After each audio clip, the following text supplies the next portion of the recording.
All right. I'm not entirely sure if I'm doing this right. I think I am. If I'm not, let me know. Oh, I think there's something coming through here. All right. Um, so, hi folks. This is Alias Ali Sewell. I am here in the 04th Ward, actually, and I am um, going to do a live Happy Mother's Day post in honor of our queer women, our queer mothers, our other mothers, the act of mothering, the things that we mother that are maybe not actually people, but we are still mothering them. Um, uh, the tribute today, I'll kind of foreground it a little bit. Um, we have kind of three things, kind of in input factors, I would say.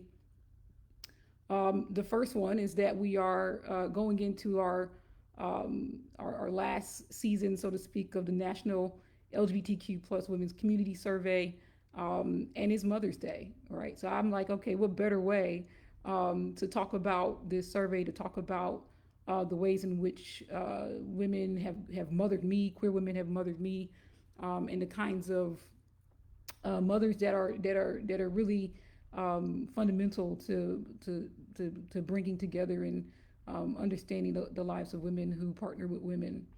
The second thing is it is Mother's Day, so you all know my mother. I'm going to see her after this live video, this live posting. Um, it's really my honor to be able to spend every Mother's Day with my mom and with my family. It has been a long time. I kind of came back to Atlanta and probably didn't necessarily expect the best of things given how I left. But I think this is what I'm going to do today is fundamentally part of that story, and so I want to put a thank you and love shout out to my mom, who has been phenomenal in bringing me back into in her love. Understanding that things when I left were rocky. I had just come out. I had I really had ran away from home, and I was going to stay in Atlanta, go to school, and I decided, given how things kind of was shaping up, that was not a safe thing for me to do. So in many ways, when I left Atlanta, I left all my mothers, and that was devastating for me. But I kept one, or I found one. I would say I found one. It was in my last uh, year of high school, and I'm finding my identity, finding myself, and I ended up at a youth magazine, youth newspaper called Voice, Vox Youth Communications, and there was a woman there who was a writing coach, a creative writing coach, and her name was Robin G. White. And I'm pretty sure there's a picture of us somewhere or the other where you see us, having some weird, crazy moment that we're doing. But the better point on that is I didn't know it at the time, but she would become, my mother, and she would, bring me through so many parts of my life that were extremely difficult, very hard to understand, to make sense of, um, but also understanding that there really is a different side to this place. There really is a way to consider how to be a person when there is no road that you can walk on.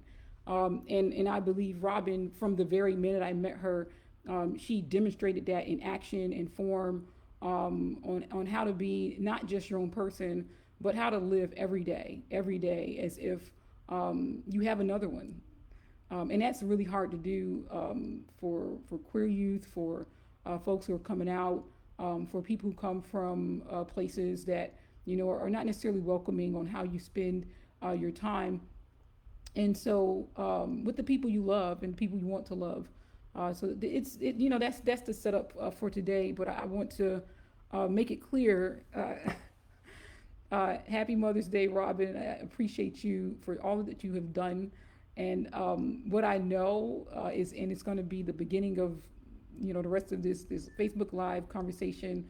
What I know is that um, I had a hard time um, trying to think about what life would look like if I left Atlanta.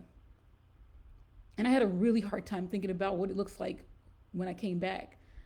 And I will tell you, at every step of this way, it hasn't been a surprise. It has been a entire show. It has been a performance. And so I'm going to show you this last bit because this last week I had to finish my birthing process. I had to let go of my child, my house in the historic West End. And that's really where I'm going to focus. I bought this house, and this house we're in a historic district, so there's nothing private about this area. It's 685 Holderness Street Southwest. She's coming on the market, hopefully by the end of this summer. And I got her in, picked her up, found her in, I think it was about August, maybe August 2015, maybe a little bit earlier than that. I had been trying to find a house in Atlanta. I was very shaky about coming back, and I knew that if I was to come back, that I couldn't go to the places where I had been. I had to establish a place for myself. And the place I knew that I wanted to go was the West End. I was born just north of Lakewood Parkway, off of Essex Drive. And, while I wasn't exactly, frankly, at that time, I think I wasn't even really sure where it was, but I knew it was, in the West End. And part of, I think, what happens is this became a discovery process for myself. It became a discovery process for how, I found out who my mother was. Not just my mother, but also my mother's mother, my father's mother, my entire lineage. I've been able to start to put the pieces together.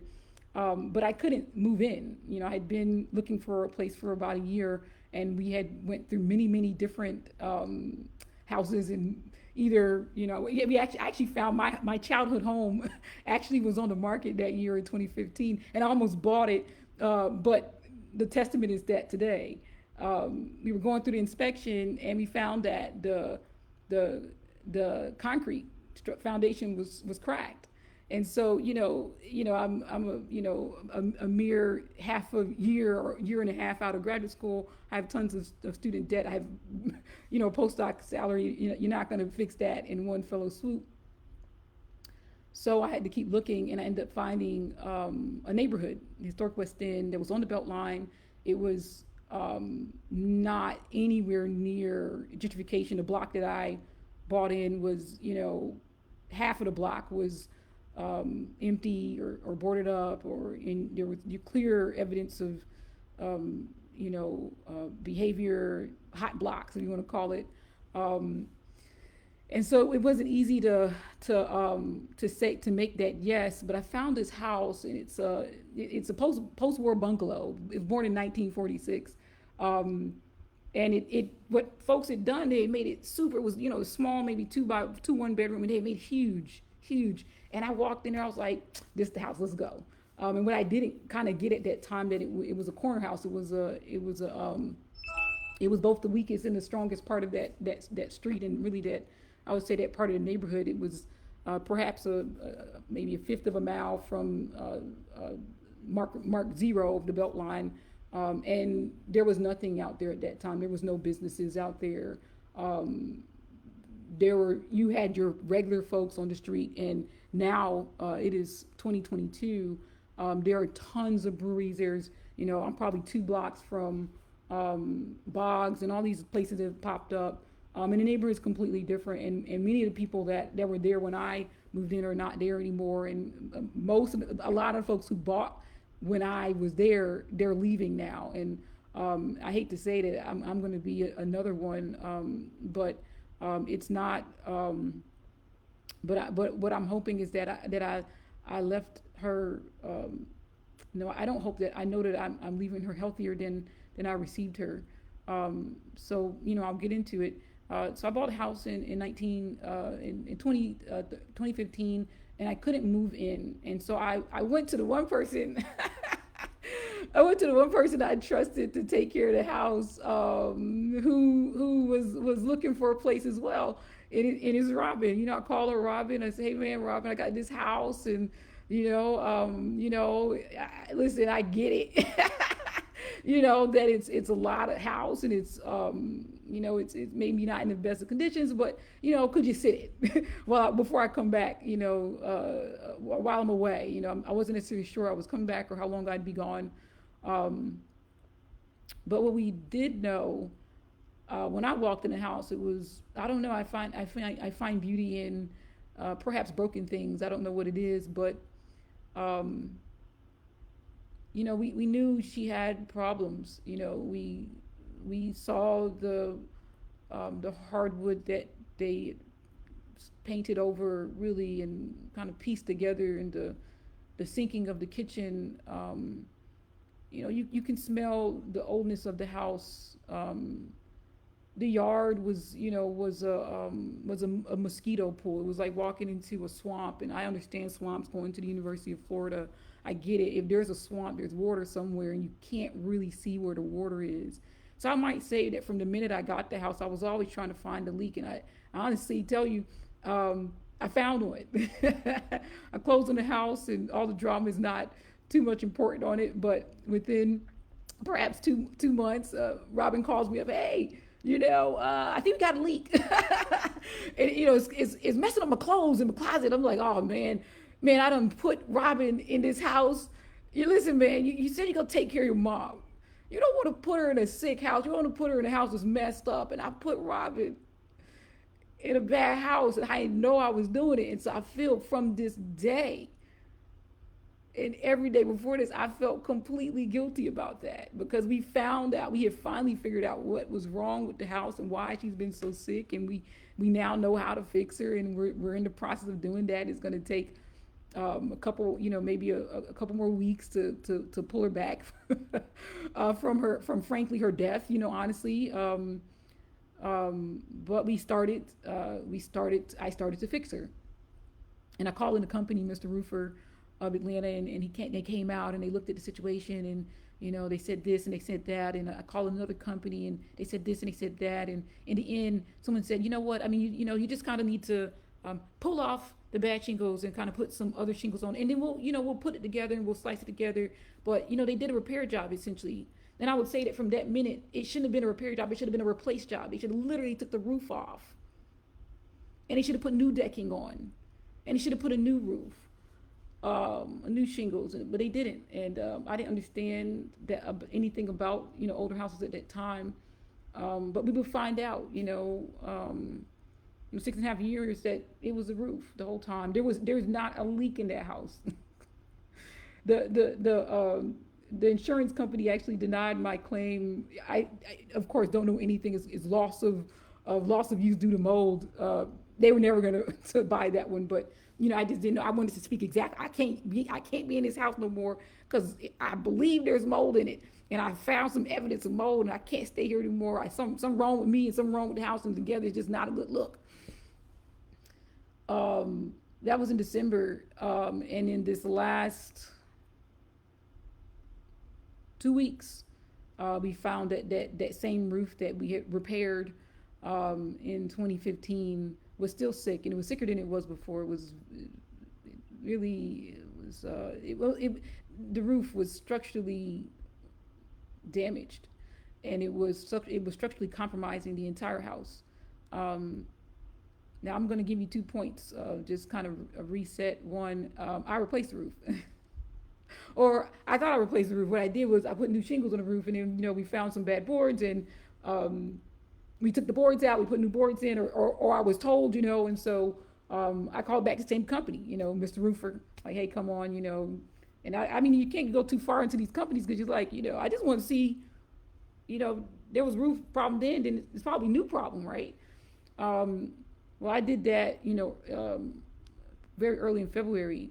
But I had people looking in that house for a long time. We had inspectors come in. We had remediation companies come in, and from what I have been able to find, all documentation does not include that there was actually um, any leak in the roof, that there was no actual damage to the roof.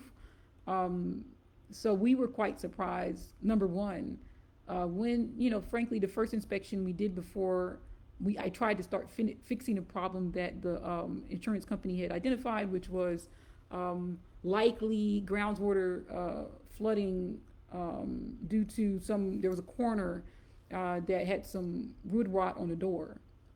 I said, okay, well, there must be a leak. And so let's find a leak. And I asked the folks there, and at the time I said, man, so did you see evidence of the leak? I mean, if you got wood rot on the door, then you should see some water in the house. And they didn't see any water in the house. And I'm telling you, for 2 months, and I would say for 4 months, I have been hunting for a leak, because I'm saying you cannot get water, you cannot get mold growth in a property with very low humidity. We had been controlling the humidity for a very long time. If there's not some water. And so I set out there. I hired AquaGuard Foundation Solutions. They provide a lifetime warranty on any work that they do. It's a waterproofing company, very good. They came in, they just did weird stuff. I was like, I don't even know what y'all are doing, but it looks like it works. They said yes, there's evidence of groundwater flooding. When they were down there, they found that that 3 of the crawl space foundation walls had collapsed.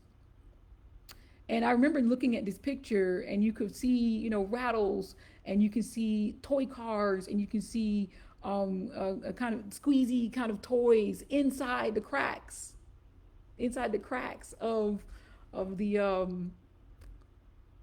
of the crawl space walls. I've talked about it before, but I think that was a jarring incident for me. We had a company come in, Bread and Butter Designs, and we were trying to level the floors. Okay, so when you find out that you have a crawl space foundation floor that's basically collapsed already, it's already collapsing, and you can see the walls, you can see the metal beams coming from the wall. They were leaning on each other.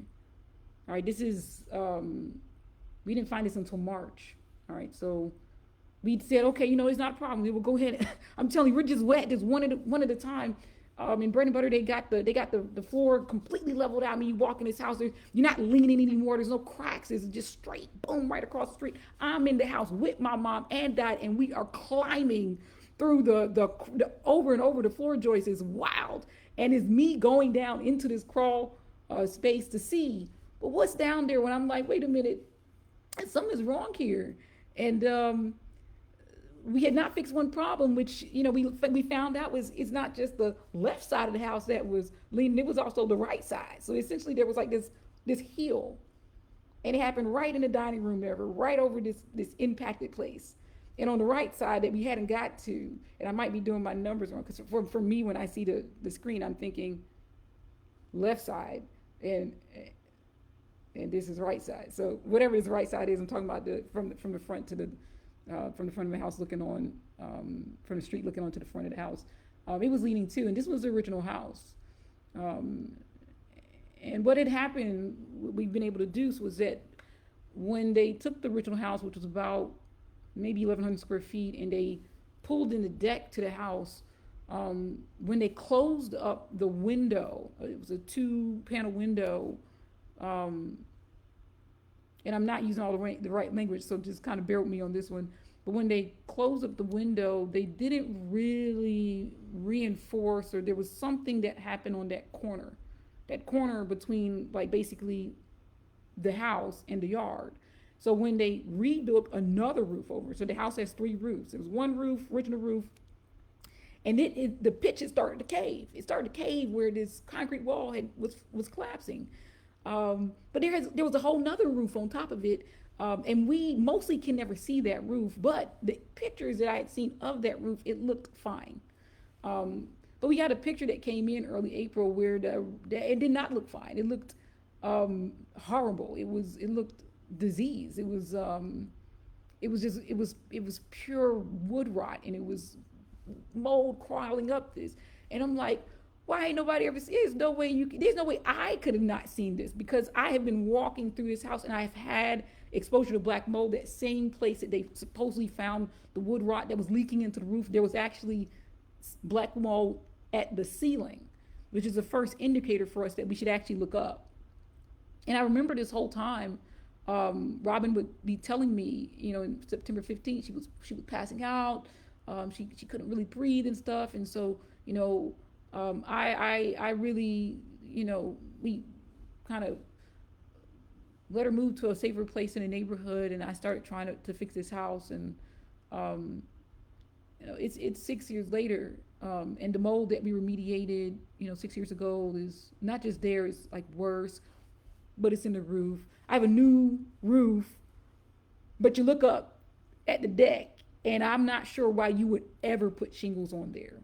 You would never put shingles on there. Supposedly, when the shingles was taken off, there was 5 to 6 layers of shingles, and there was moldy and rotted and leaky, plywood in here. So there was a cost for the original job, and then I got, charged another $1,000 for all the extra wood and so on and so forth that was taken off. And we're looking up at the deck, and I'm like, you should have just took it off, because there was so much rotted wood there, and it was there before, or it had been created. And we found out last week that the roof was compromised.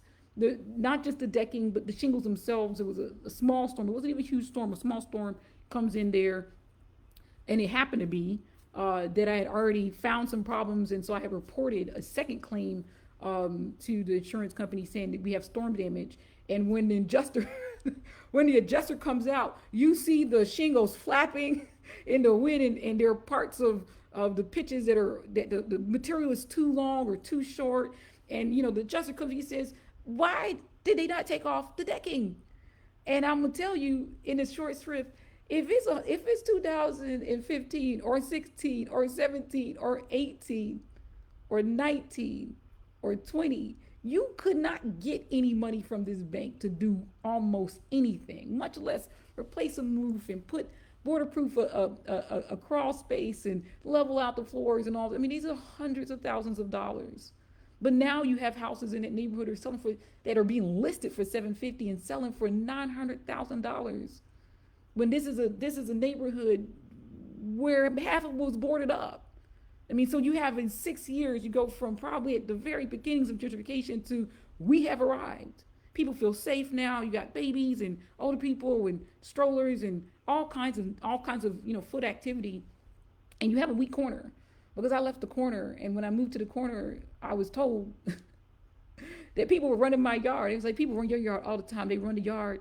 They're in and out of there every time they put something in electrical. They yank it out. They yank the copper. They'll take all the appliances and stuff like that. And knowing that, I just went ham on my security system. I put everything in there that I could. And when we came to the place on Wednesday, it had been vandalized. Now we have been working on the house for 4 months, almost 5 months now, and it has never been burglarized. We have not lost one thing. No one has taken anything from that house, and it's for good reason, because you don't want to go on my property. I will see you. The whole side of the Beltline, there's 4 cameras. There's four cameras that are trained on that Beltline side, so I can see pimples. I can see people's pimples. But it also means that people know I can see them, and they won't try to pass over into the yard, except storms come and the fence falls and the property fence falls, and now you got folks running through the yard, and they're testing every door, they're testing every window, and you can't find one because there isn't one. Everything's dead bolted, there's locked, there are kickboards, but there are, if you put together a whole set of circumstances, they got to get all of them together. Not at one time or 2 times, you got to get them all together at the same time. You can find a weakness, and you found a weakness, but it wasn't, the weakness was not enough. They left the house for good reason. The mother suite, I call it the mother suite, is basically, it's like a cul-de-sac. If you go in it, you can't get out. And if the mother feels a little, if she feels a little sad or if she feels like she's under threat, she'll scream at you like a lot, And so, from my understanding of it, that's what happened. The entire security system had went down. The electrical wires had been cut. The security system wires had been cut. The box had been taken out. I mean, you have colossal wholesale of rewiring of the house that we'll have to do, and we're already doing it. So, um, and we'll continue to do it, and we'll reset the house. I reset the house about 2 weeks ago. But the house is always being watched, and it's one people say, you put so much of your stuff online, and I say you're right, but I don't have like I'm public, and it's not like literally the house is a historic house. You know who bought the house, when they bought the house, who it is, and you can see it every car that drives down White Street can see this house. So if there isn't someone in the house for much too much long, you can run its yard, particularly when there are storms, particularly when the place is full of mold. But there are two people who will not come into that house when there's mold. The police won't come into the house, and the security techs won't come into the house. And we got into that place where no one would come who could help us. And so I had to trust the house to help herself, and she did. So there are things missing now. There are folks that things that we're gonna have to replace. But the house, I really, folks who are out there on the street and who are watching the house, I really, my heart goes out to you, because that house is, it's a special place, and it's a dangerous place. And if you don't treat her right, she'll snap back. And so what we do, what I've done for the last 6 years is try to secure her. I've touched every system in that house, and I've tried to fix everything. And finally, I had to leave because I was getting sick. But we found the source. We have to replace the roof, the decking, the shingles, all the fun stuff. But in so doing, because of the level of destruction that the roof was already in, probably, as well as the continuous battery of storms that had been flooding. Really, it had been flooding the ground. We have to take out most. We have to take out about 40 to maybe, I would say 40-45% of the wood in the original house, and there are parts in. We took all the insulation out. We took all the walls out. So in some sense, we feel like we're a sitting duck, but we're not. That house has been taken care of. We had a neighbor. Every time someone was running the yard, we was called the police, and we're back to doing that. We have folks who come over now. My neighbors just come over and watching the house for me, watching the yard for me. That's neighbors. That's being good people. And I learned how to be like that from Robin. I learned how to take care of your community and always be there, always have an open hand, and always look out for someone if they're not even looking out for you, or they're not looking out for themselves. When I was a kid, when I was coming out, I just never had imagined life outside of black folks in the city. And so I would go into these small towns, predominantly not historically white colleges, if you want to saw them. And I would always find people. I would always find my people. I would always find the other black queer kids. I would always find the yard. And that's what we are. We are like, meet me at the yard. From there we'll go. From on and on. And that's what this place is for me. It's a meet at the yard, and then I go. And what I'll say is the same way that I was mothered to make sure, when you're ready, you can fly. We're gonna make sure that when you can run, you're gonna run, and when you're gonna talk, you can talk. We're gonna make sure of that. The security system was tested, and the yard has been tested, and the bones have been tested, and I'm now confident that she can work on her own, that she can stand on her own, and we just have to fix her up and send her out to the world. And that house, when it goes on sale, it is not a house. There's not a price on it. There's a heart on it. If you have the heart to take care of that property, if you have the heart to take care of that corner, the house is yours. If you understand the neighborhood, that this house, when it was born, was a legally segregated neighborhood. It's not the old houses were born in the 1800s and in 19. This is born in 1946. This when she was 8, she could have been one of those kids in Little Rock, or she could have been one of the kids trying to work through their work that we took out with Brownsford Education when she was 21. All right. she's coming to Atlanta. She might have been around for some of these marches. She could have been at one of these kind of protests. She could have been there. But in 1968, she got a break. We had couple court cases come through, and we were able to get this Fair Housing Equality Act. And unfortunately, by then she was already destroyed. The neighborhood had already transitioned to a all black neighborhood, and nobody cares about neighborhoods that are black and are poor. They don't care about places like that house that folks really. It's not that they don't like them. It's just that they don't really want to be in that area. And when I bought the house in September, that house had been vacant for 10 years. So it was vacant during a time when you had massive mortgage fraud. It was vacant during a time when there were squatters everywhere. And I know that there were squatters in that house, and some of them were kids because their toys are still there. But we're going to take care of that too. And I just, thank you so much for all those who have mothered me, for those who have been here through this process. And I have a very deep thank you, love, blessings for Robin, who has been here right to the end, always saving me. Even this year, saving me from myself. So happy Mother's Day to Robin. Happy Mother's Day to my mom. Happy Mother's Day to all those who mother, and have a blessed day.